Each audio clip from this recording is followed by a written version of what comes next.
સુરત શિવાંત અંતારા અને ઈડન રેસિડેન્સીમાં ભક્તિભાવ સાથે હોલિકા દહન કરવામાં આવ્યું.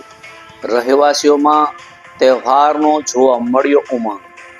નમસ્કાર, સહજ ન્યૂઝ સાથે હું છું ગોપાલ ભેસાણીયા. સુરત શહેરની ખમીરવંતી જનતા હંમેશા તહેવારોની ઉજવણીમાં અગ્રેસર રહેતી હોય છે.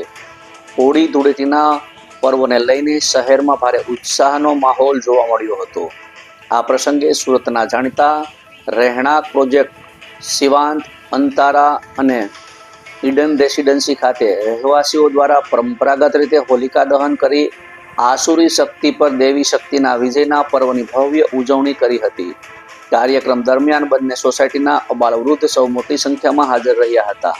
સૌએ મળીને વિધિવત હોળીનું પૂજન કરી અને હોળીની પ્રદક્ષિણા કરી પરિવાર તથા સમાજના સુખ, શાંતિ, સમૃદ્ધિ માટે પ્રાર્થના કરી હતી.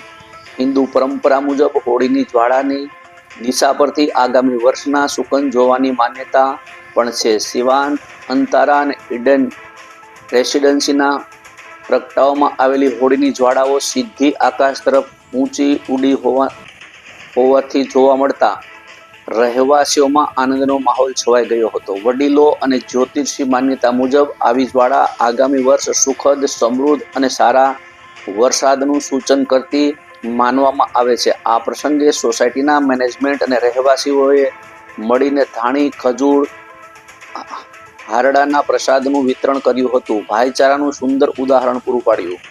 રિપોર્ટર ભરત કોટડિયા, સહજ ન્યૂઝ, સુરત.